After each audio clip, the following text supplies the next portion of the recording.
రెండవది పితృయజ్ఞం. మహాలయ పక్షాల్లో 15 రోజులు ఈ పితృదేవతలు ఎవరైతే ఉన్నారో మనకు అశ్రుముఖులు నాందిముఖులు అని అంటారు వాళ్ళని. అశ్రుముఖులు నాందిముఖులు అంటే మీరు, మీ నాన్నగారు, వాళ్ళ నాన్నగారు, వాళ్ళ నాన్నగారు. నాందిముఖులు అంటే వాళ్ళకంటే ముందు ఉండేటటువంటి వాళ్ళు. ఈ రెండింటిని కలిపి అశ్రుముఖులు నాందిముఖులు అని పిలుస్తారు వాళ్ళని. అలాంటి వాళ్లకు మరి ఈ శరీరం ఈ భూమిపైకి వస్తే కదా మనకు ముక్తి కలగడం అనేది.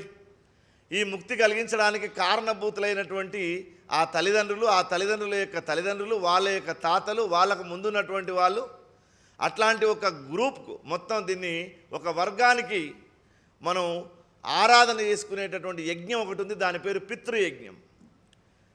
ఎవరైనా చనిపోయినప్పుడు చేసేటటువంటి కర్మకాండ మొదలుకొని శారదాది మొదలైనటువంటి అన్ని రకాల కార్యక్రమాలు ఏవైతే ఉన్నాయో వాటన్నిటిని పితృయజ్ఞాల కింద చూస్తాం మనం.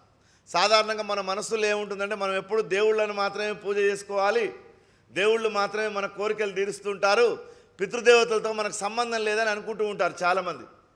పితృదేవతల యొక్క అనుగ్రహం లేకపోతే వాళ్ళ యొక్క మీరు చేసేటటువంటి అన్ని రకాలైనటువంటి పూజా ఫలితాలు ఏవైతే ఉన్నాయో అవన్నీ ఆ ద్వారం దగ్గరనే ఆగిపోతాయట.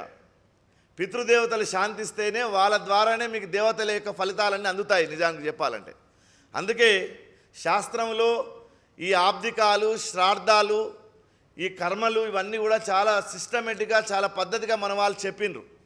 కానీ దురదృష్టవశాత్తు ఇవాళ మనం ఈ దశదిన కర్మలు, పంచదిన కర్మలు, 3 రోజుల కర్మలు అన్నీ కూడా తాగడం తినడంతో అవి చాలా గొప్ప పనులు అనేటటువంటి ధోరణిలో అందరం ఉన్నాం.